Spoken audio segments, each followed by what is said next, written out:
怎么把车停后门了？后门闭紧啊，方便动手。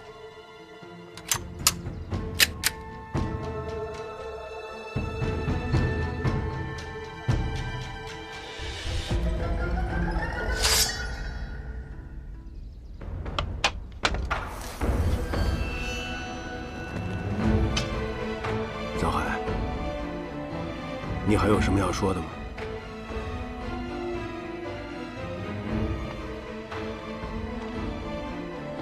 小人性命，全凭侯爷。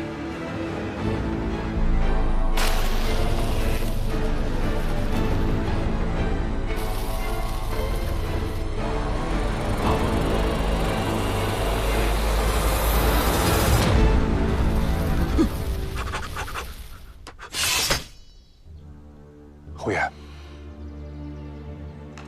赵大夫，给他治伤，跟楚怀明说。 修改名册，把藏海的官职给删了，报上杨真的生辰八字，就说长史杨真自愿殉葬。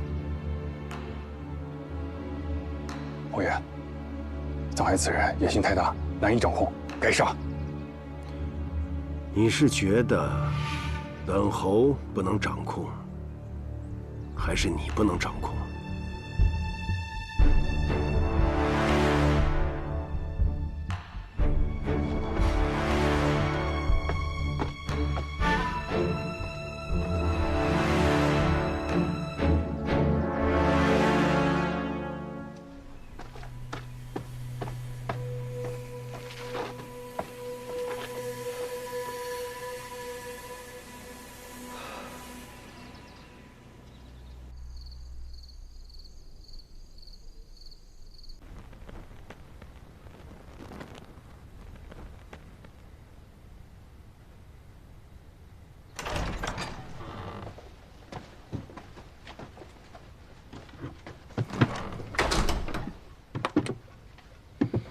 有劳大夫了。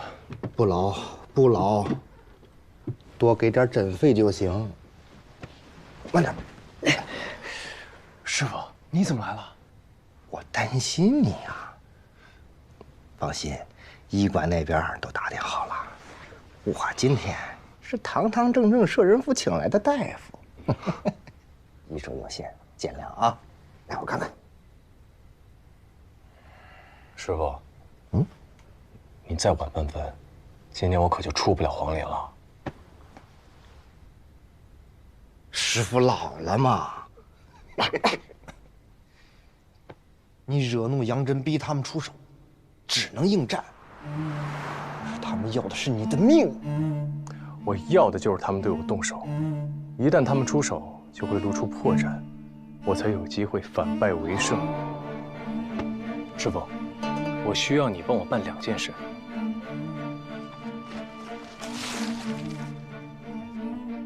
你顺着小仓河走到上游，会找到一座前朝防汛的堤坝，无人看守。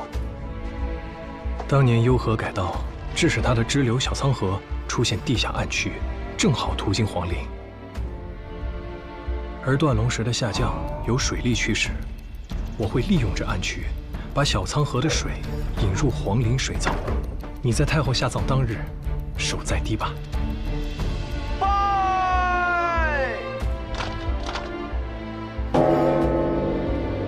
葬礼每完成一步，便会鸣钟一次。你要在丧钟第6响时做好准备。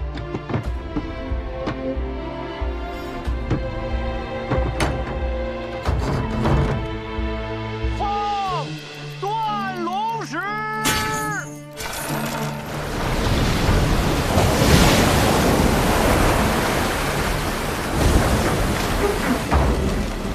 等放断龙石的第9声钟响，你立即关闭水闸。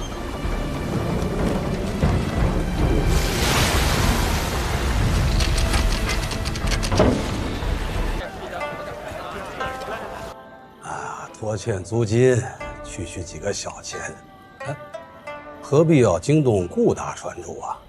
中士所言极是，只是查出的货物非同小可，是墨刀。我大唐军中墨刀，淬火金两，锐不可当，依唐律，不得私藏倒卖。可经屋主证实，8年来有多批货物进出。本官查出的这一批，就有磨刀100把，幅元弩80副。顾船长，我想请问你，一个牙人倒腾这么大笔的武器，可以销往何处呢？既然说王立德出海，狄明府就应该出海捉拿便是，何必跑来扫中使的雅兴？在下已经说过了，从未雇过这么一号牙人。哎，顾船主，狄明府说你雇了那个牙人，哎，证据何在啊？娘子，别听。意思是，根据市舶使的告示，上月出入本港的顾家船只有15艘，码头上有个油灰铺子，依据他们的账簿显示，上月购买油灰的顾家船只有足足20余艘。油灰，防水止漏。正是，这说明顾家的船有明船也有暗船，这牙人恐怕也是有明有暗。狄明府，码头归我市舶使管，每一条船收1成的税。你说有明有暗，是告我失职喽？狄明府说王立德效力于顾某的船，又说船不在市舶使的告示上，那岂不是成了鬼船？顾船主，如果你手下的牙人贩卖刀弩，那可是谋反。小人冤枉，请中使明鉴。意思是，狄明府说市舶使漏税，啊，这非同小可，待下官回去好好查查。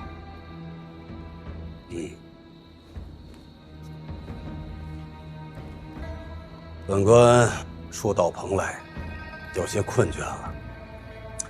我看这件事，不如从长计议吧。中使，此案事关重大，可否请顾船主留下，容我问个清楚？听狄明府的意思是怕本官护佑他2人。不敢。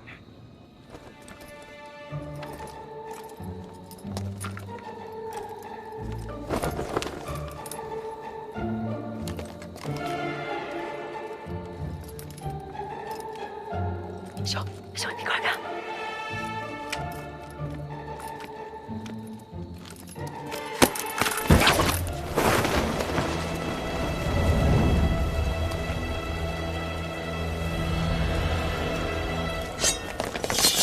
疯子，别动！别动！天家兄弟，干什么？天家兄弟，自己人，自己人，误会！明府，救命啊！明府，救命啊！住手！明府，都别急了！狄明府，你的人2人确实是咸阳公差。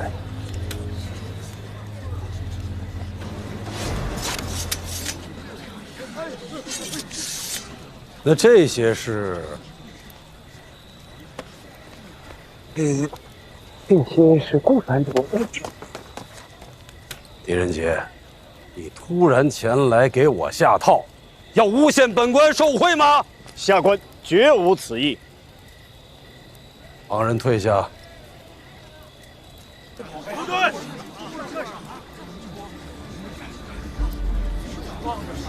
狄仁杰，接旨。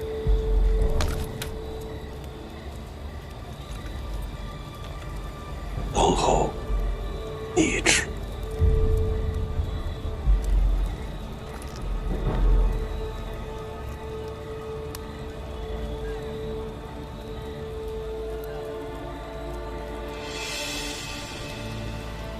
狄仁杰，据查，近日有100骑黄金经蓬莱流入京城，朝中乱臣用其收买人心，扰乱市集，图谋不轨。限你1月查清此案，逾期未破，与私贩黄金者同罪。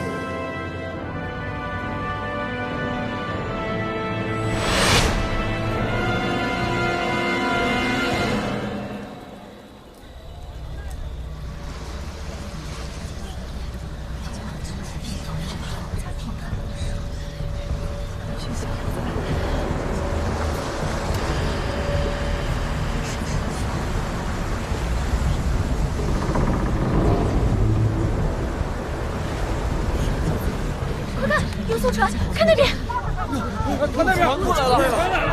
你看那边，船上好像没人，这是鬼船吧？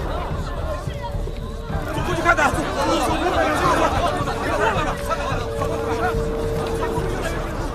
越来越近了。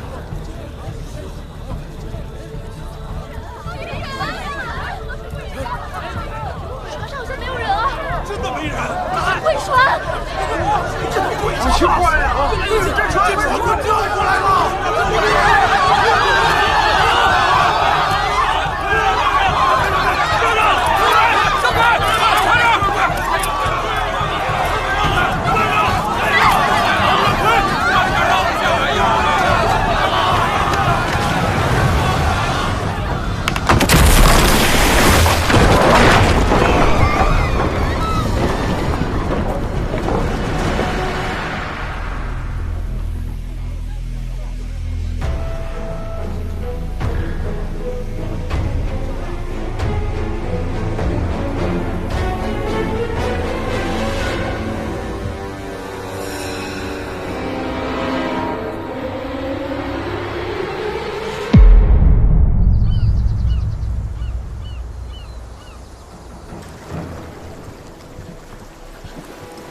送仔细了，这边没有。这个箱子来了，那给我仔细的找，把那箱子都给我拆开，到底看看里面是什么。前进2步，来了。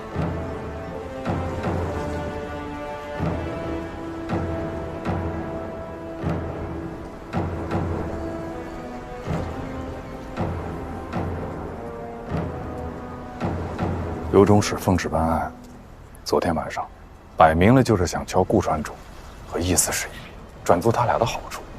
你可倒好，把他的好事给坏了。昨晚真是意外，我疯了。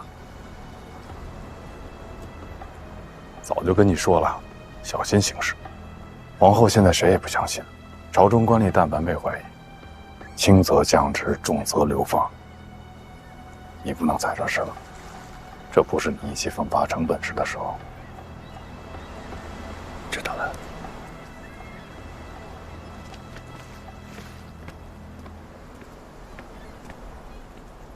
李司事，可查到了什么？刘中使，下官来了，下官来了。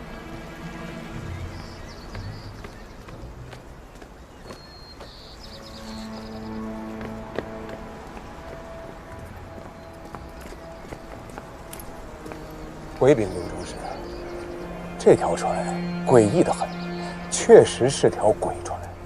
有这种怪事？船舱查了吗？看了，船舱之前是有水手的，住的用具也都在。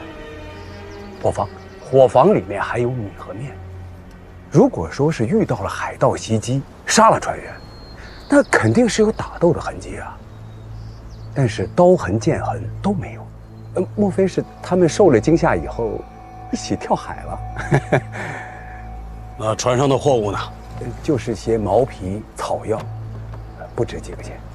可知道那些货物是从哪运来的？那就难说了。讲。漠河国、百济、新罗、丹罗国、倭国都产这些东西。看这船的样式，分明是我大唐海船。我自幼在海边长大，这骗不了我。回中使，顾某的船队里绝没有这条船。怪了，大唐海船居然无人认领，这船上的水手也离奇失踪，难不成？还真是条鬼船啊！啊！来来来，给你们看样东西。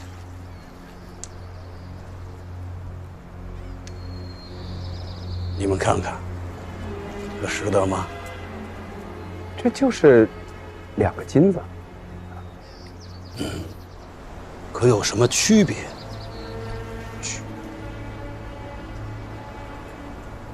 一粒是沙金，一粒是百济金。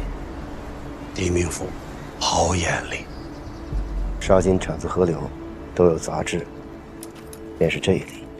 另一粒色泽细腻，若是未经过提纯，必是产自山脉。据说百济有矿脉，其金子状如蚕豆，便是另一例。刘中使若是怀疑此船跟走私百济金有关，请让本官上船勘验。这查验进港的船只是我师伯使的事情，何时轮到了县衙的人？侯夫郎，你以为呢？不如让他试一试，要是什么都查不出来，也可以挫一挫我这位同窗的锐气。谢刘中使，侯夫郎。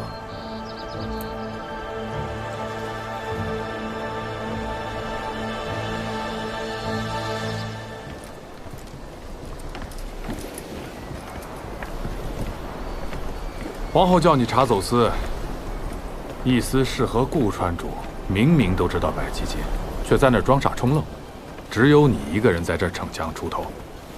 刘中使是带着密旨来的，这边没有，我能躲得掉吗？这个箱子来了，那边看一看，把这个打开。缺了一个，也许是有人拿着它逃生了。刘伯，这是干什么用的呀？这种滚木是船上用来移动重物用的。你看，原来也许就挂在那儿，被砍断了之后，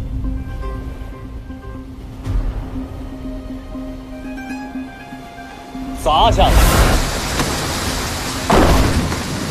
滚到了那儿。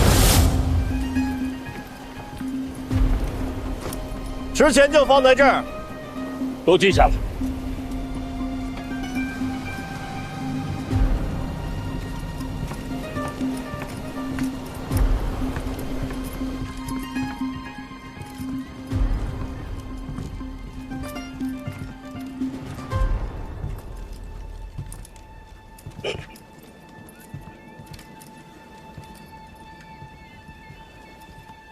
明府，他们还带了蘑菇来船上。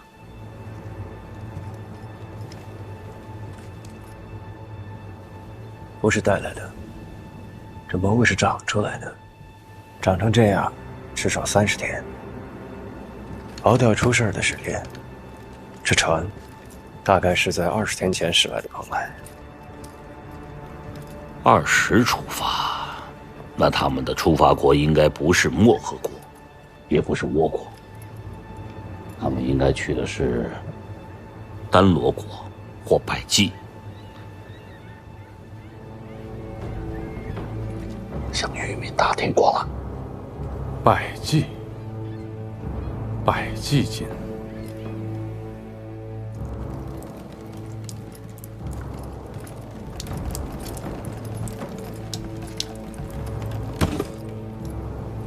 米桶怎么会放在这么一个漏水的地方？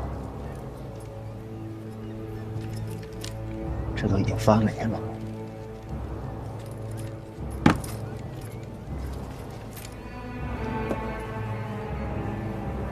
帮我。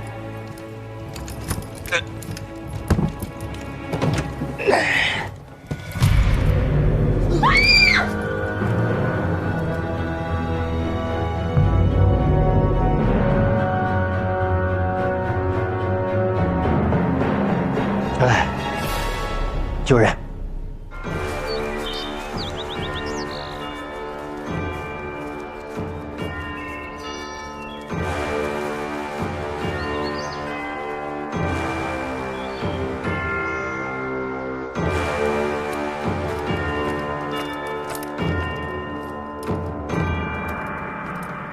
灵府，玉素娘子带到了。见过各位官家。免礼。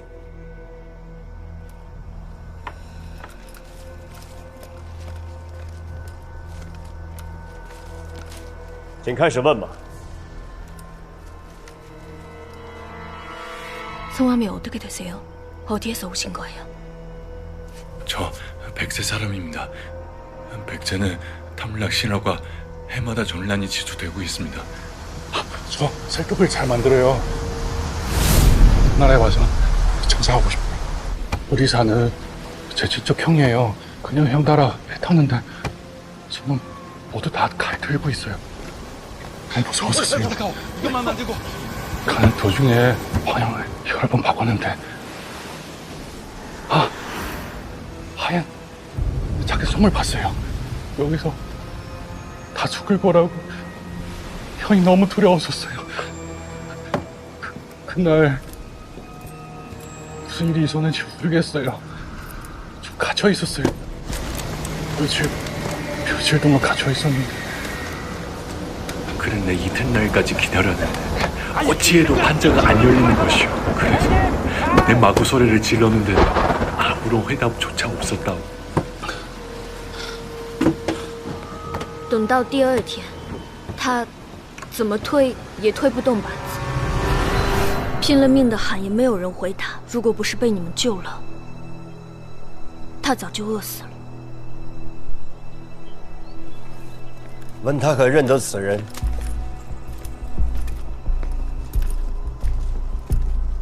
이 사람을 아시나요?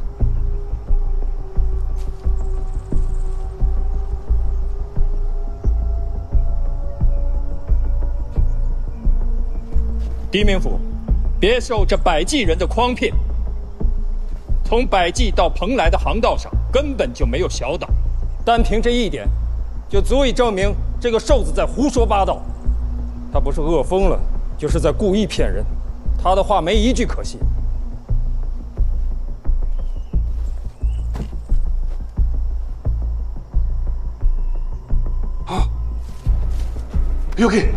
여기 무신. 他在说什么？ 이상한 무신이 있습니다. 저는 모두 다 있어요. 귀한테 들었어요. 他说，在一个船员的身上见过一个怪异的纹身。他哥哥说，那些船员身上都有。画下来。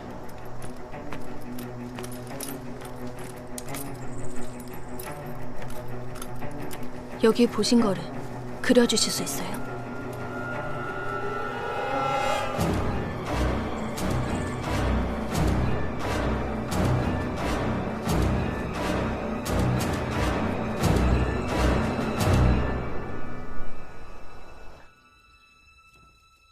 黑焰又出现了。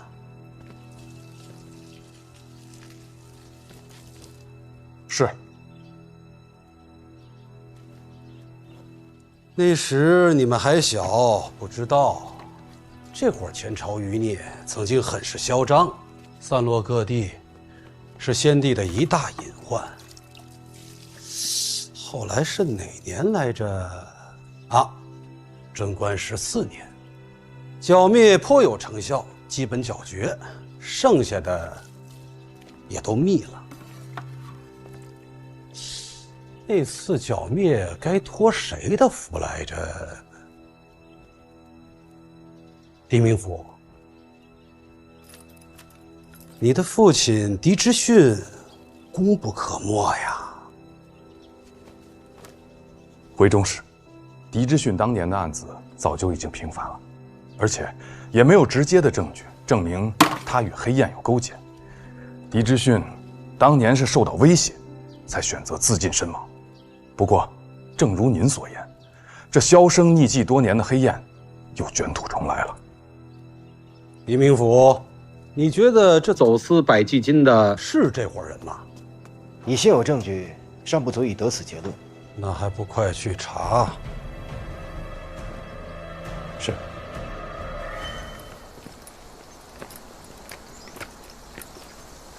刘中使是官场中人，说话难免你莫要介怀。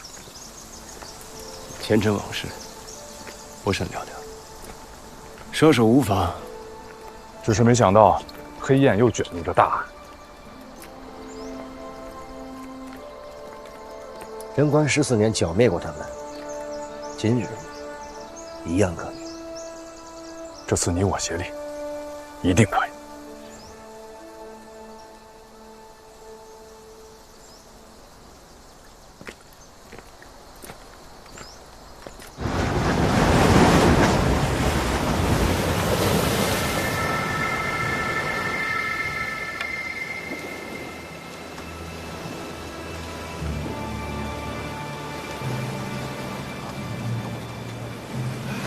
那边好像有个人。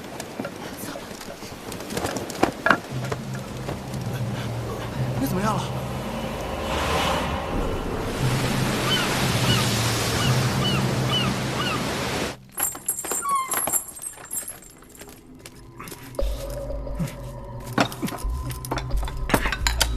孔松迷道。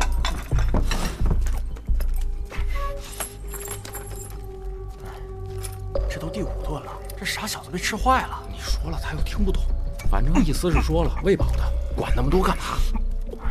走。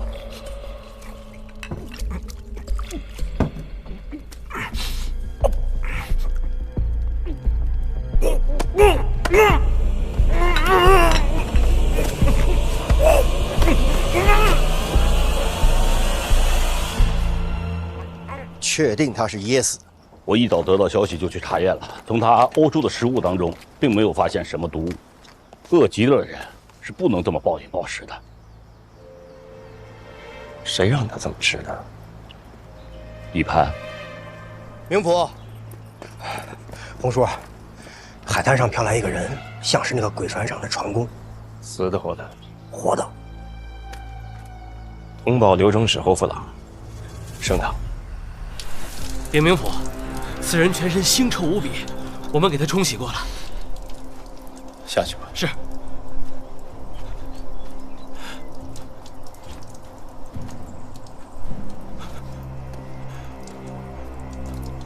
당신 혹시 백제 사람이세요?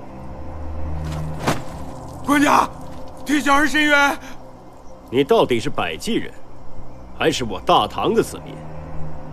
小的是百济人，名叫姬撒，祖上世代和大唐做买卖，所以会说大唐的话。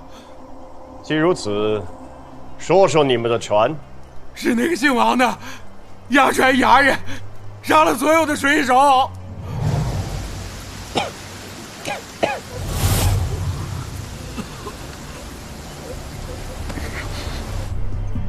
你可认得此人？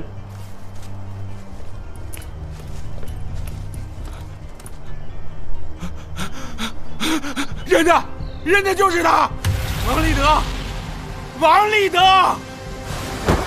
我看见他杀人了，我就跑。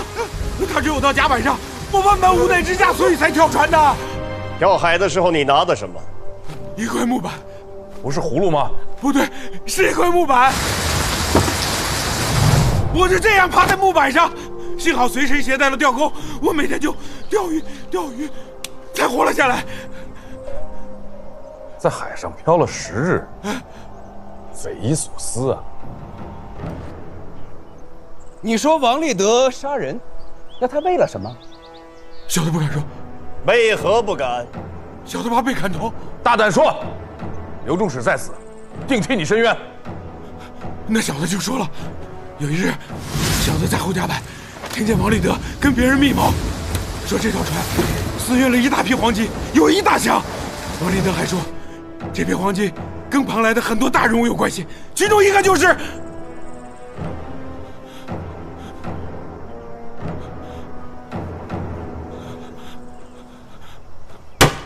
说，其中一个就是姓顾的船主，船就是他的。胡扯！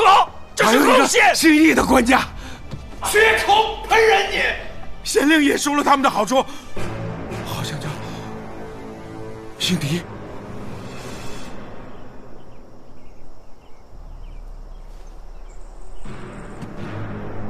我就是那个姓狄的县令。我问你，船员可是黑焰的人？什么黑焰啊？我们就是普通的水手，为了养家糊口，被王立德招募来的。那不对呀。有人说在你们身上看见了黑烟，哪儿呢？官家要是不信，扒了我的衣服看。来，我给你们脱了看。成何体统？北堂，这个案子由本官接管。官家，官家，官家！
大哥，你认识我？上次在树林。你等等我们呀！小娘子，给脸不要脸啊！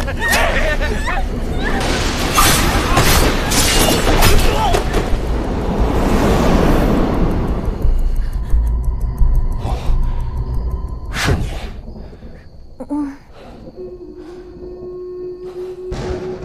你有酒吗？有。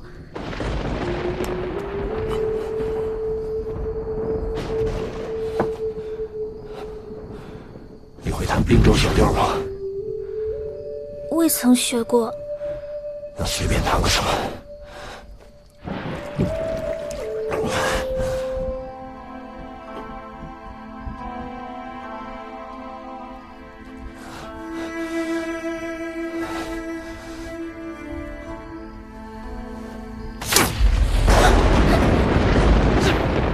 接着弹。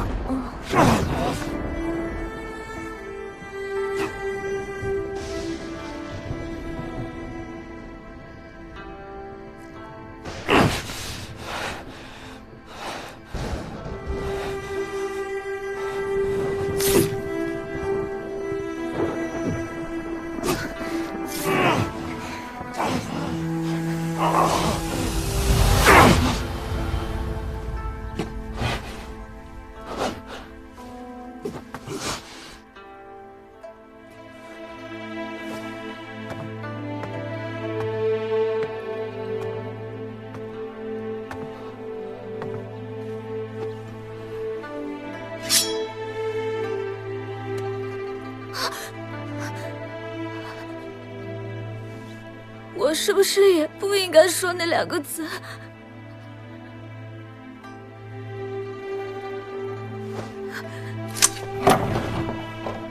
你再去学学滨州小调吧。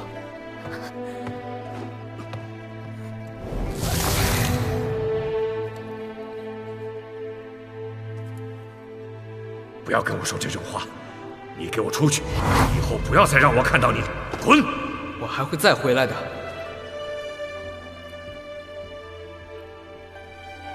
红叔，那个人是谁啊？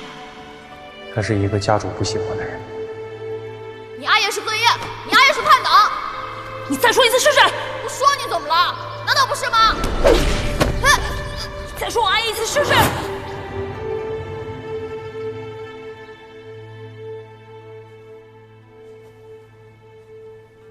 我睡着了。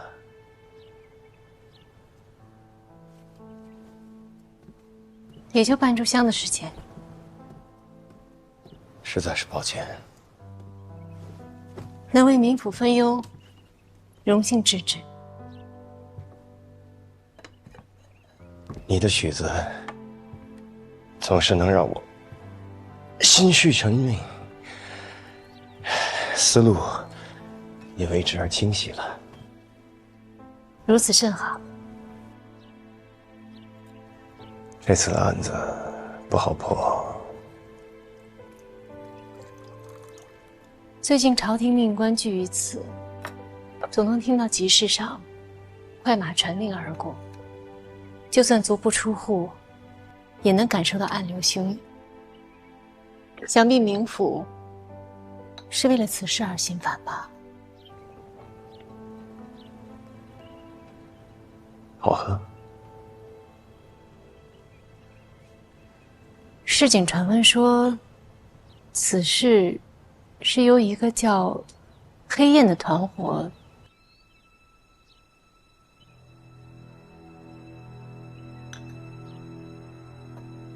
每次娘子弹琴，我就会很愉快。我还有事，告辞。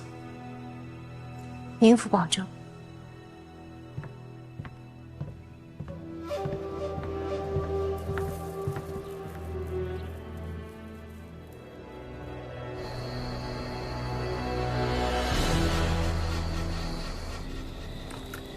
带我来这里干什么？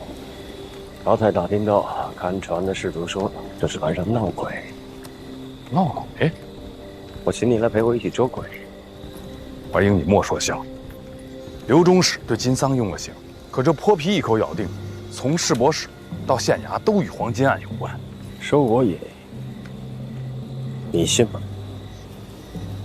还有，金桑跟瘦子的口供一致，都提到了那个岛。但是顾孟斌却说，蓬莱海域就没有他们口中的这个岛。冥府，快回吧！这船上闹鬼。是呀，冥府，是真的闹鬼。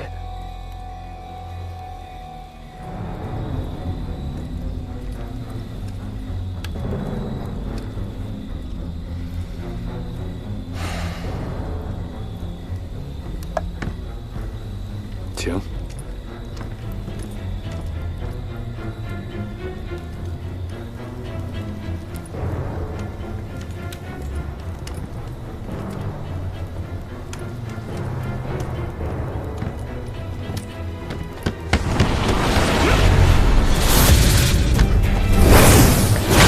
快使！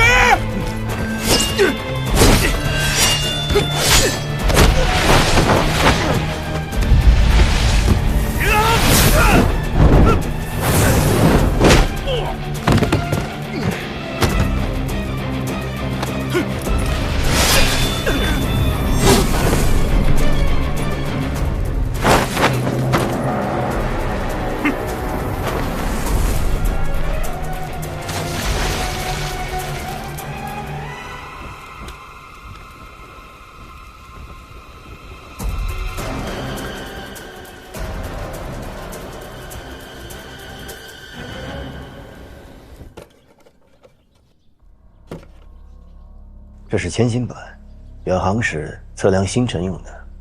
据我知晓，要靠此物确定航路。中使，这是他们在海上走私黄金用的航海图，起点是百济国，终点是蓬莱。你们来看，此处有一小岛。瘦子和金桑口供一致，这处小岛或许便是关键。你是说，黄金藏在这岛上？当务之急，便是尽快过去查看。事不宜迟，金桑虽然满嘴污秽，污蔑了狄明府，但蓬莱一定有人牵扯在黄金案当中。如果风声走漏了，恐怕别人会先行一步。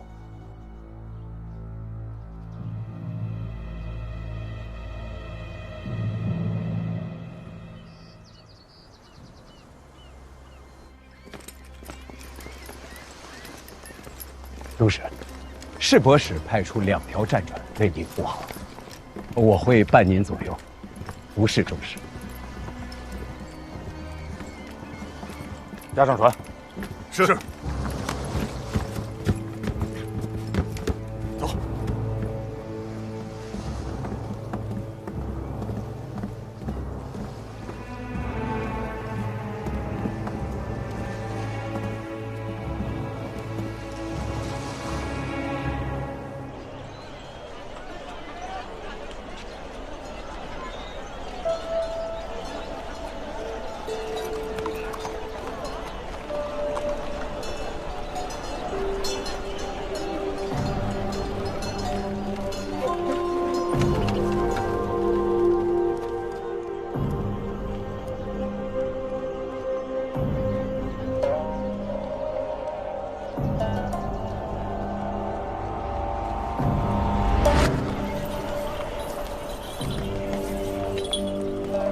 我要走了。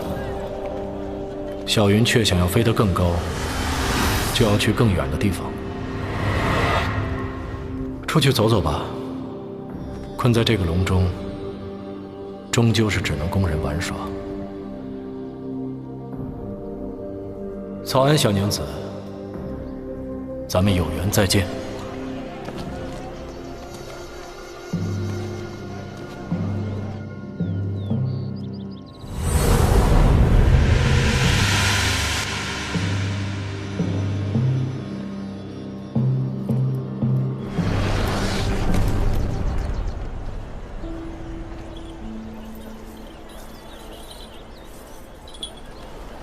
你在找人吗？怎么是你？刘中使要出海，他想让你上船唱曲。这趟出海或许有风险，千万记住，不要上船。怎么讲？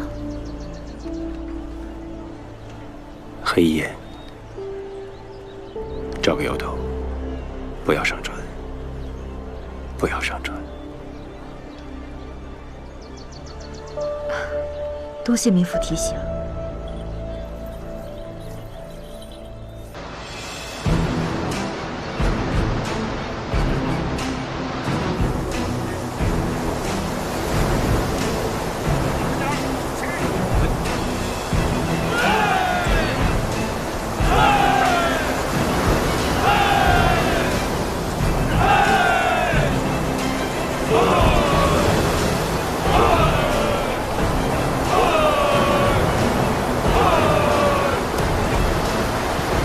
怎么样？冲的！这就对了。还记得海图上说的吗？离蓬莱50里，下沉10丈，便得海泥发红。这么看来，我们驶在王立德的航道上。再过1日，便是海岛。马上！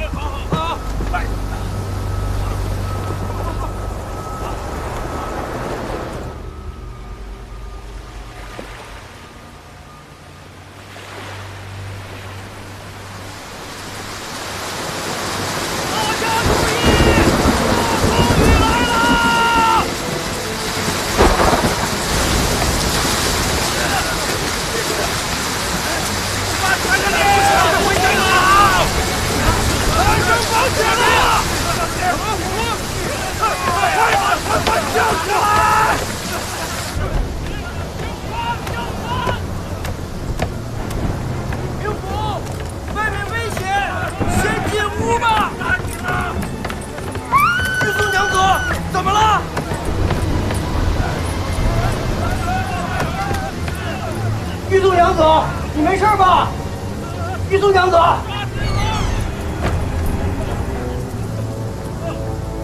阿荣，快来帮忙！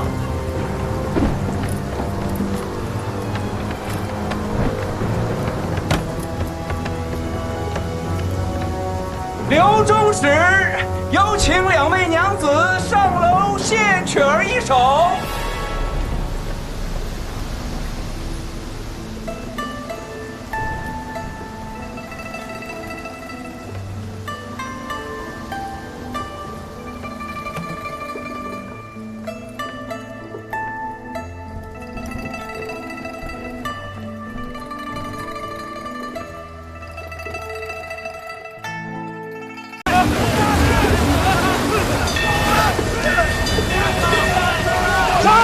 把他交下来！把他交下来！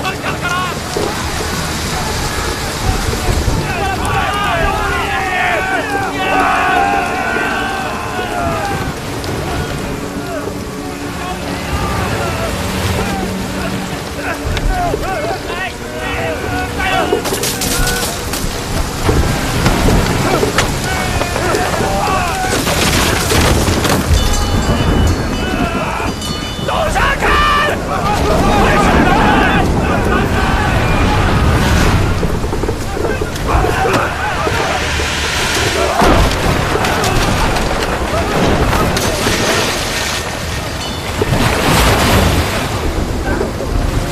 有人掉海里了！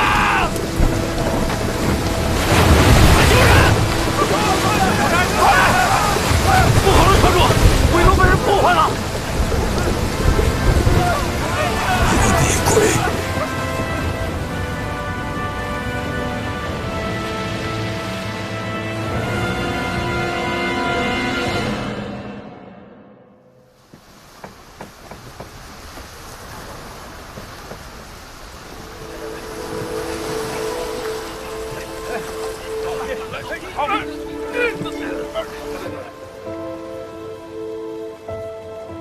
红亮，这是我们在海上漂流的头一日，若我们遭遇不测，你便将此信呈交朝廷，作为凭证，让真相存世。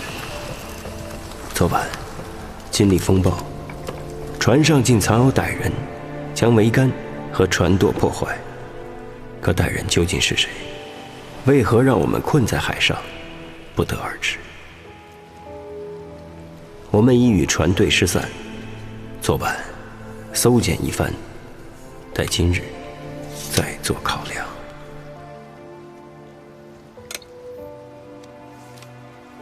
你倒是沉得住气。我这是在帮你稳定人心，船上的水跟食物都很充足，待几日救援总是会到的。只要不乱了方寸，这船上的歹人一定会被揪出来的。也对，刚才的曲子没听你弹过。这是京城扈二娘的新作，只是多了一种记谱法，便于抄送。哦。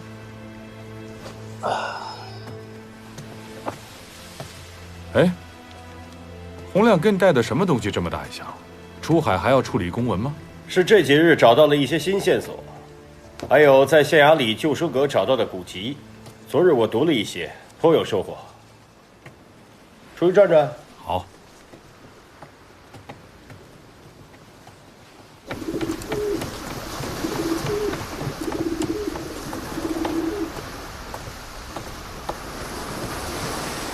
本来是以备万一，没想到真用上了。这鸽子真能松心。2位官家，等天黑了，我们便可测出船的方位。狄明府，请用信鸽告知岸上，让他们火速来救援。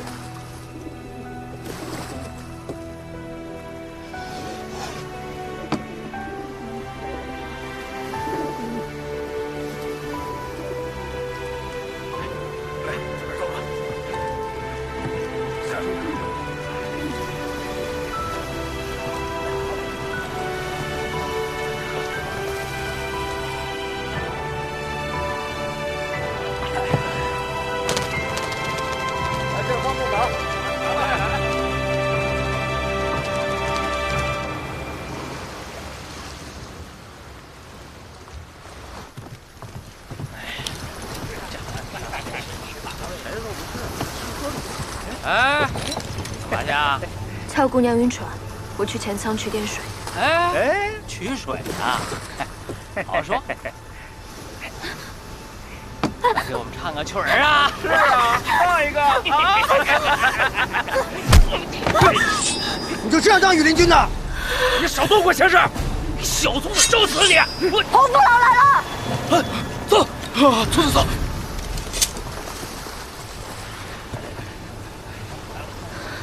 没事吧？没事，谢谢你。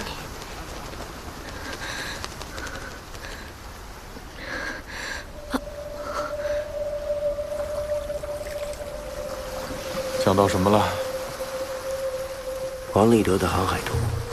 哼，我也是。觉不觉得那图上缺点什么？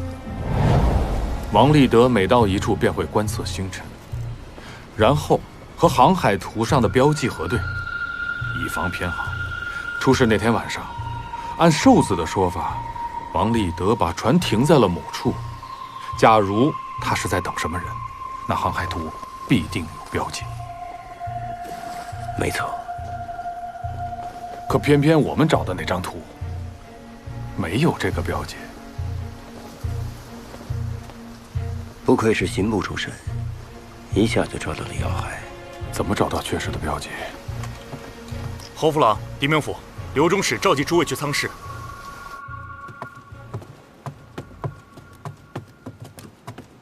刘中使，刘中使，坐吧。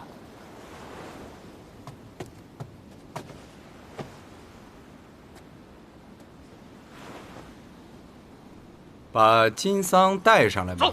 走。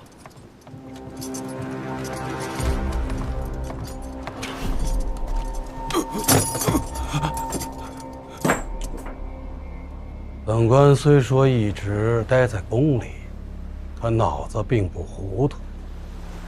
昨晚睡在这船上，随着海浪颠簸，儿时打鱼的本领又记起来。刘中使深受皇后的重用，自然是从小天赋异禀啊。大鱼上钩了，要用叉子插，讲究准、狠。实不相瞒，此次本官带着大家出海，是因为得到了王立德的航海图。奇怪呀，这刚一出海，就有人急着破坏了船帆，他在怕什么？本官思来想去，觉得他是害怕这黄金被找到，退一步讲，也是害怕被本官查到是谁在走私黄金。这北极金流入京城已经有一段时日了，这么诱人的宝贝，经过蓬莱，不可能没有人卷进去。巧了，世博使、顾船主、县衙、蓬莱有头有脸的人物都在这船上。哦，还有2位能歌善舞、奏得一首好曲子的歌姬。你们当中有谁知道王立德和黄金在哪儿啊？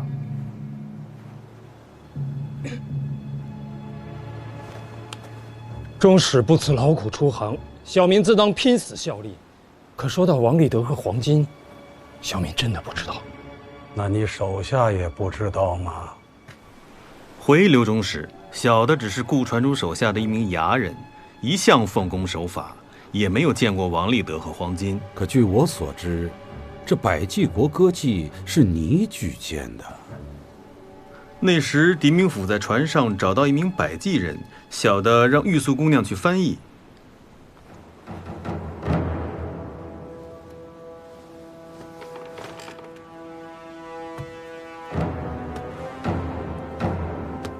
好像你又想起了一件事啊。官家，官家，昨夜回到船上，仿佛一下子回到了半个月前，似乎想起了什么。是什么？官家，有一次，王立德喝酒跟别人夸口，说他在岸上有一个相好的，是个歌妓。睁大你的狗眼看看，这里有2位歌妓，是哪一个呀？哎，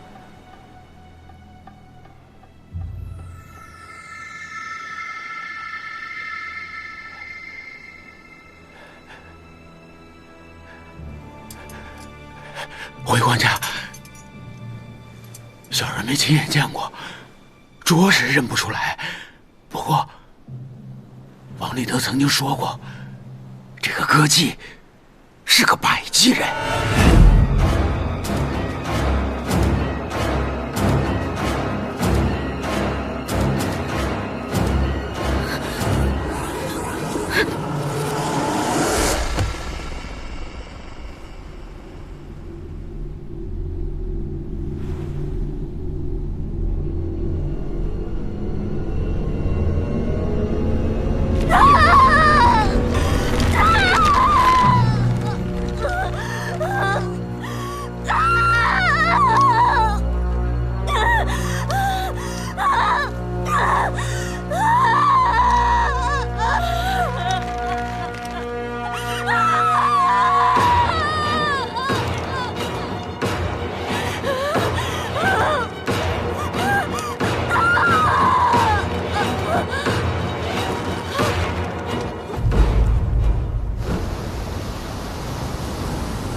前面好像起雾了。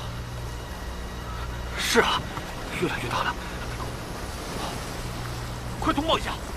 小心，起大雾了！起雾了！快回仓！快回仓！快回仓！快！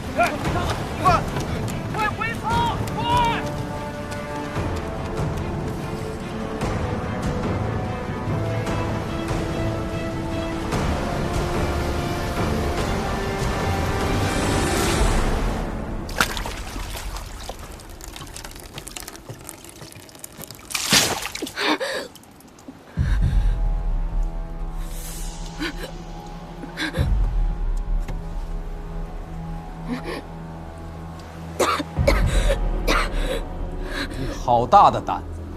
你跟王立德相好，为什么不早交代？饶了我吧，饶了我吧，大人！你想害死我们一船的人吗？玉素娘子，饶了我！你别害怕，告诉我，王立德在出海之前，都跟你说过些什么？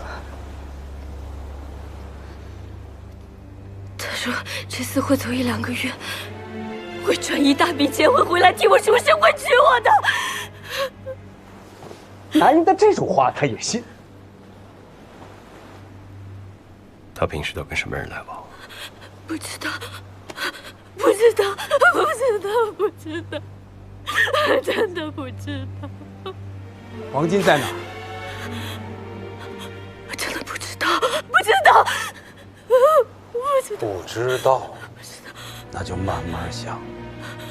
反正这在船上闲着也是闲着。来人，在。我真的不知道，我不知道，不要，不要，铁面夫，阿姐，救我，阿姐。黎明府，正是。听侯副郎说，你昨晚批阅公文到深夜，可查出了什么？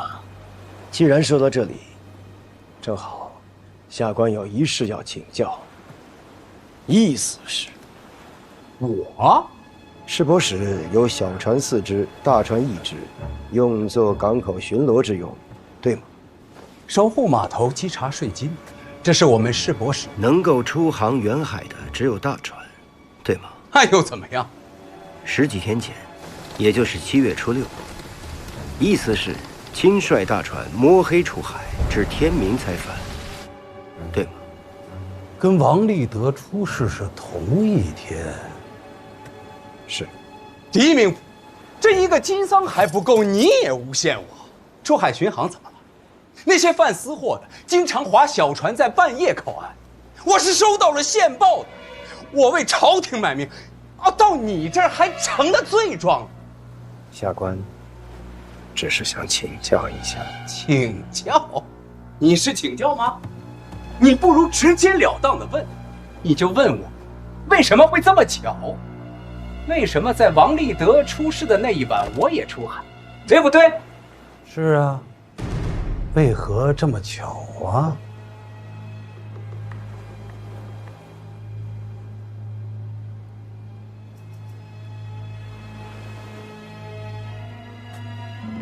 杀人诛心呐！你不如直接说，那一夜出海，我就是去见王立德，还收了黄金。那金桑都说了，私贩的黄金有满满一大箱子，我那大船上有10几个人，如果我藏了黄金，我如何能瞒得了一船的人？刘中士，刘中士，您若是不信，咱们回蓬莱去问。刘中士，船外起了大雾，我看各位还是尽快回舱室休息，以免意外。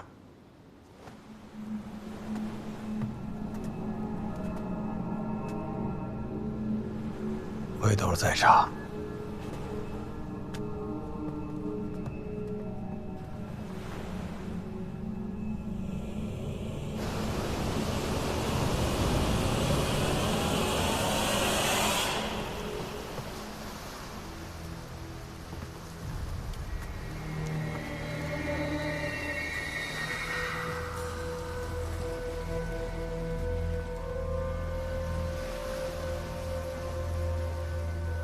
顾船主，是你吗？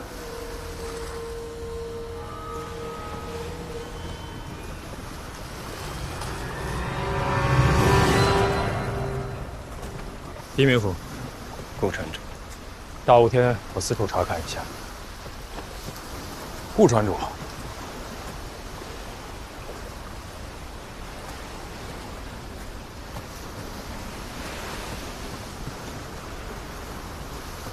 你想什么呢？实在是疑点重重啊。是啊，王立德是私贩黄金的经手人，他是个掮客，还是需要买家和卖家2个环节。买家必然是百济人，可那些陌刀作何解释？丹罗和新罗与百济连年征战，都已经快亡国了吧？你的意思是，百济人用黄金走私大唐的军械？为何不可呢？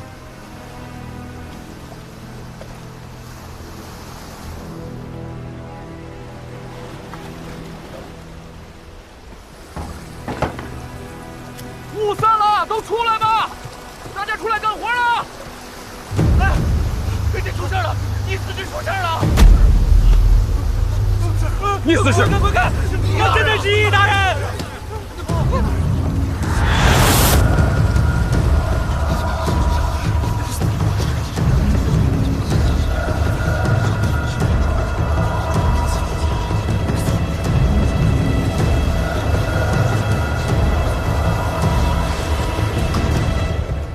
家主，家主，还慢！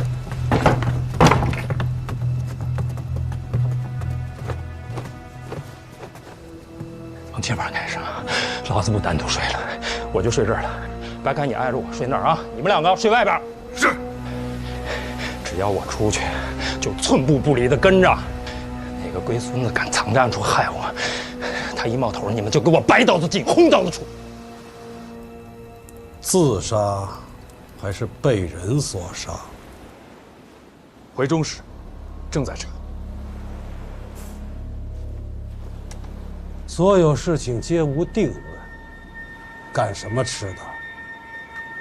你2人，一个是刑部大员，一个是皇后钦点的县令。中士息怒，若真有凶手，必是利用了大雾，而且这个人一定与义思氏相识，否则他不会不抵抗。船主顾梦斌。起雾时，甲板上有船员，顾船主跟他的随护白凯也在甲板上，并没有见到易四士。蹊跷的是，我刚刚查到易四士10天前曾经夜航，人就没了。可惜了，现在查不了了，只能待我们返回蓬莱之后再详查。狄明府，你不觉得此次跟着本官一起出海的人有些多吗？庄使的意思是，都哭着喊着要来伺候本官，意思是顾船主，还有2名歌妓。那2名歌妓不是刘忠使点名要带上？那是本官初到蓬莱，一支曲子还没听完，就被狄明府你打断了，让本官没听够啊。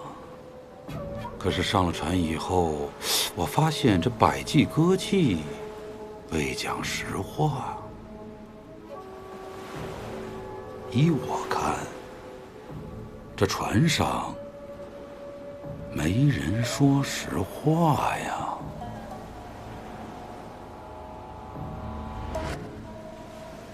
本官再说一遍，是你狄明府拿到的第1条线索，才把大伙儿引上船。如果你还查不出凶手，那本官只好自己动手，挨个查，审完玉素，再审曹娘子。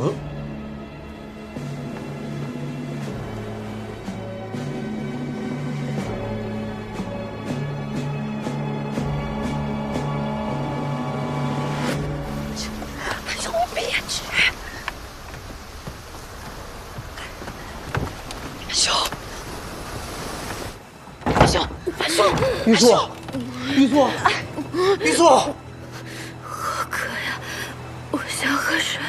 啊，水，他要喝水，喝水，水，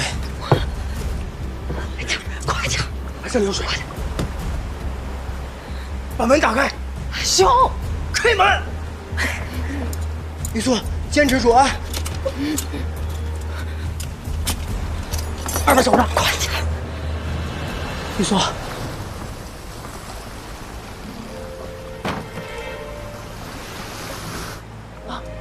慢点。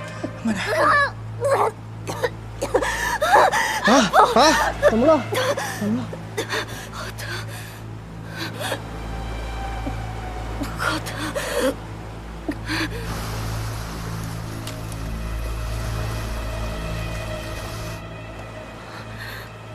忍啊，我给你上药。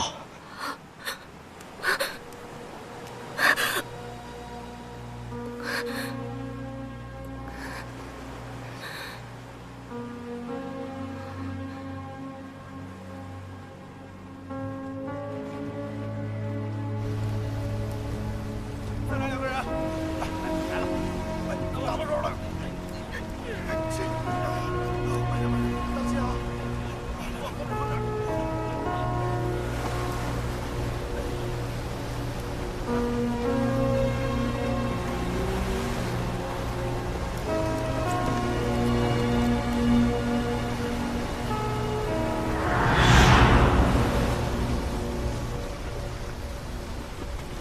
狄明府，顾船主，王立德的签行板给你拿来了。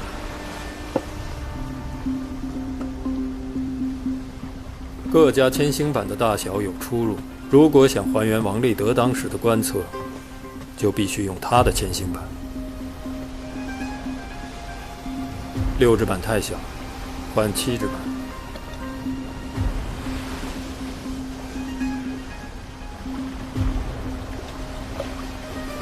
这回对了，北辰星7指板。顺着顾船主这里望过去，织女星恰好与3指板的上沿齐平，从1指到12指，总有一块板能对得上。不辞星2指。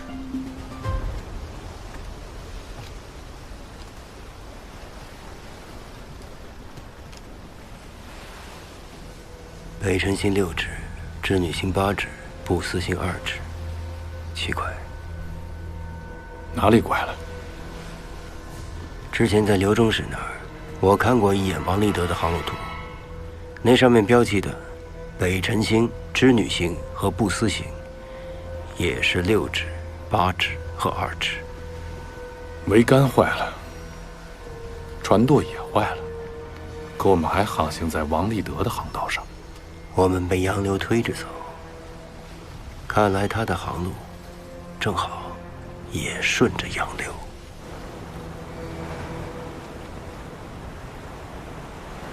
松开！你去哪里啊？胆子这么大！我就不信玉素能是歹人。多好的姑娘，那么善良，你见过那么善良的歹人？你傻呀啊！那歹人能把歹人2个写在脸上吗？知人知面不知心，你懂不懂？呀，你们这伙咋都这么狠心呢？你看给人的手架成啥了都，你就不觉得可怜啊？阿旭，我拦着你不是不想让你闯祸，这要是被那帮羽林军发现，你不又给冥府惹麻烦了吗？我就不信冥府他能见死不救。干嘛？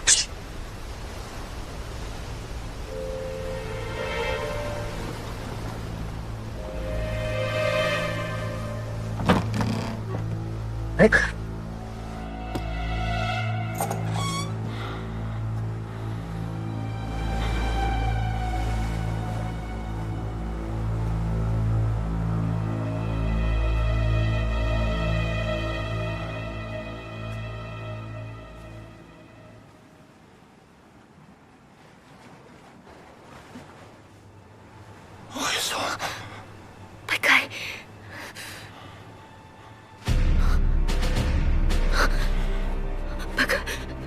아무 말도 안 했어요. 죽이지 마세요. 농감듭니다. 팔찌를 왜안 çıkaya 돼? 아무 말도 안 했어요. 진짜. 햄이 너무 많은 거 갖고 있어.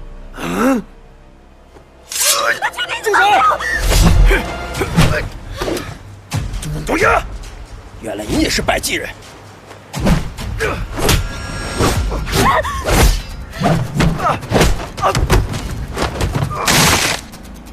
不要打了！你们不要再打了！站住！别跑！站住！别跑！站住！别跑！别让他跑了！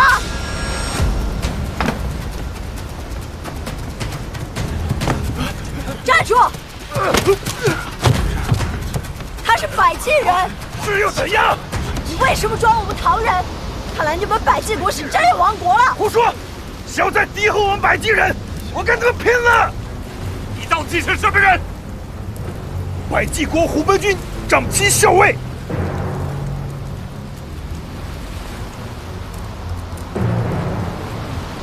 白凯，你们百济国与新罗、丹罗连年征战，你躲在蓬莱，是想走私军械吗？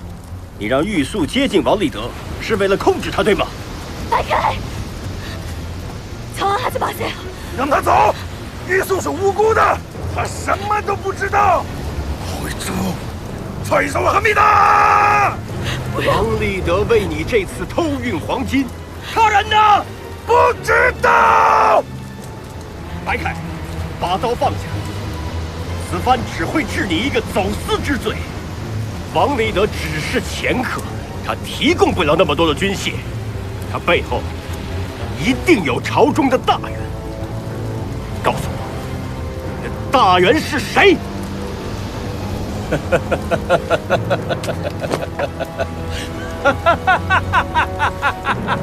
有点意思。대팔제국의 망간제한이다. 팔제여 만세! 快开！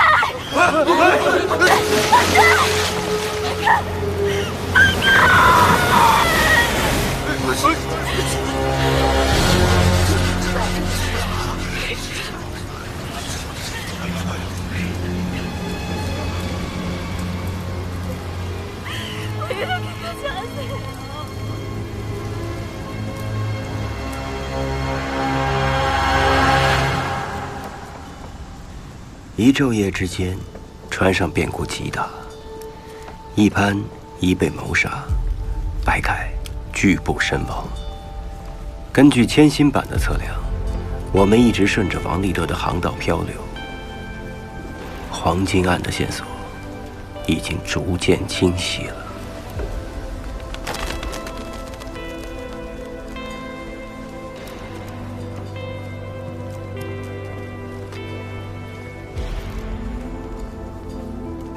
彭叔，你还不来救我们？船上的人越死越多了。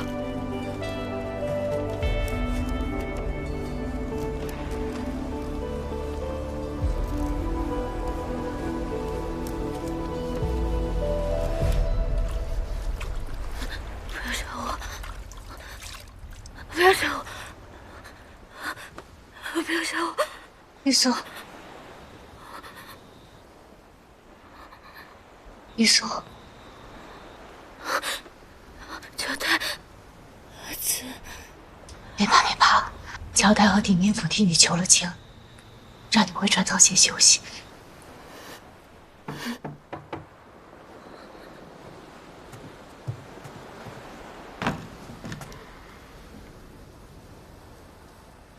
你为何还是要上船？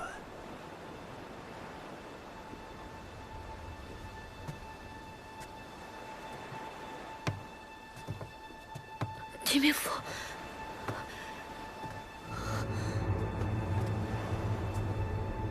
关于王立德和白凯，你还知道些什么？当初王立德其实是白凯带来的，关于他们之间的事，我从来就没有打听过。明府，侯夫郎找你。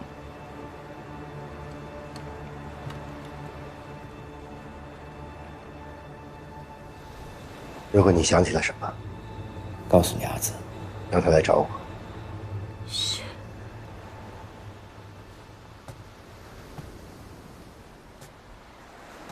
事已至此，务必万分小心。没事儿，就别出船舱了。一旦有事发生，我会立刻来寻你。知道。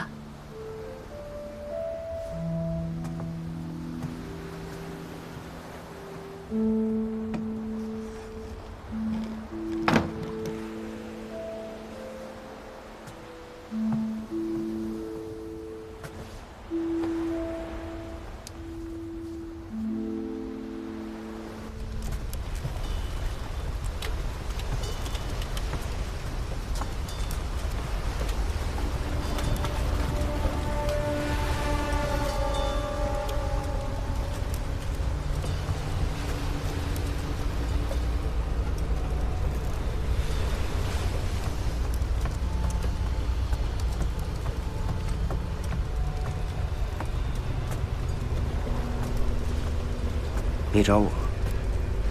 我劝你，还是不要太放纵乔太。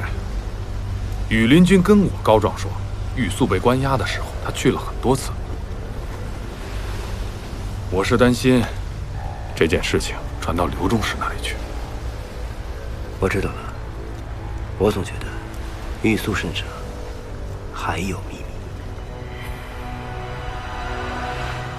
阿紫。 我现在觉得谁都不可信。狄明府是个君子，你可以相信他。你说王立德还活着吗？你还惦记那个男人？也不清楚他在哪里。 是不是跟我一样在受苦？他是个什么样的人？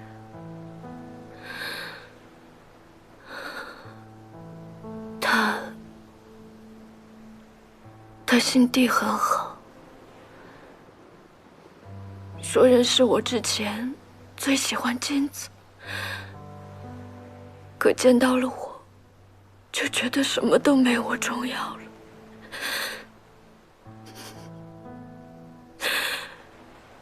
他虽然相貌长得丑，个初中游戏，他居然还会弹琴，弹得很好呢。是吗？嗯，我俩在一起，他总是弹琴给我听，说我们俩是颠倒的，50颗人，他倒像乐器，逗得我很开心。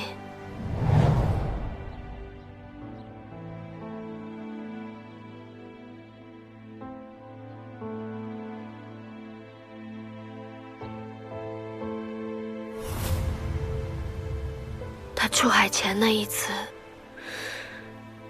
还专门弄来了一份进城的曲谱，给我奏了一支新曲。阿芷，你身上可有什么人吗？我看丁明府甚是关心你。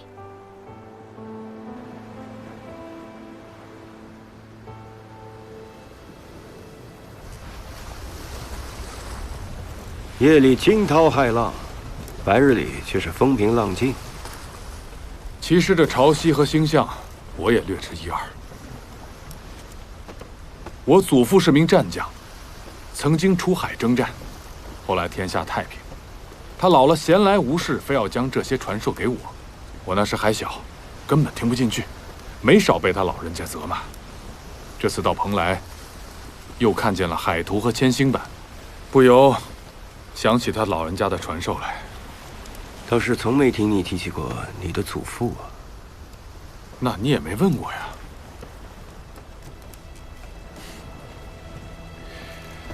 他老人家早就已经仙逝了。止步！小人求见刘中士。必须有侯夫郎许可。外面何人啊？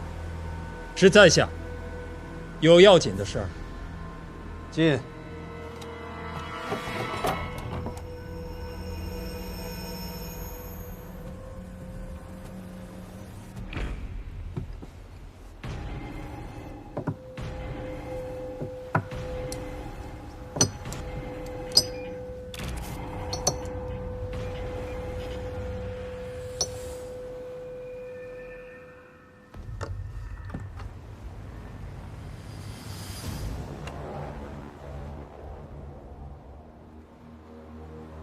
顾传主，你好大的胆子！这种时候了，还敢拿金子出来？这不是百济金，这是大唐的金子。大人请看，上面有铭文“河北道”。咱们大唐也产金子，区区薄礼，怕刘中士瞧不上。等回到了岸上，再好好孝敬。你让本官受你的礼。来求何事啊？小人明白，中士为查百济金而来。这百济金从蓬莱流入京城，顾某身为蓬莱的船主，难免会遭人污蔑。就算我说与此事无关，旁人也一定说有。那到底是有还是没有啊？小人是来向中士举报的。你来举报何人呀？狄明府。狄仁杰？正是。你没瞧见他手下的乔太凶神恶煞？昨天晚上他们不就逼白凯跳了海，宁可灭口也不让中士捉到活的吗？是吗？这几天船上连续出人命，可见凶手有恃无恐，先把大家骗上船，然后再把所有人暗算到这里，造出一起无头案。可案件总要紧，总要有一个疑犯报给朝廷。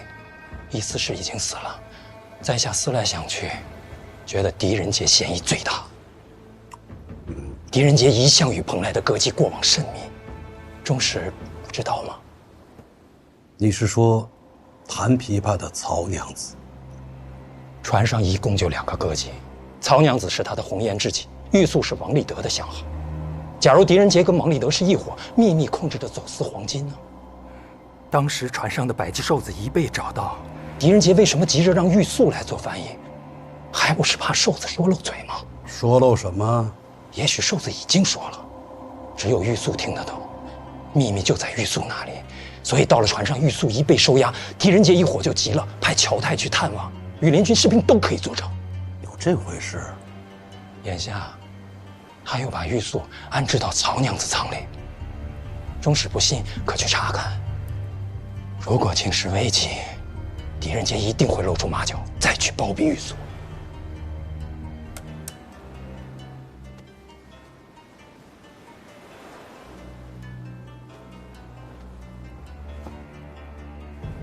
那我就拭目以待。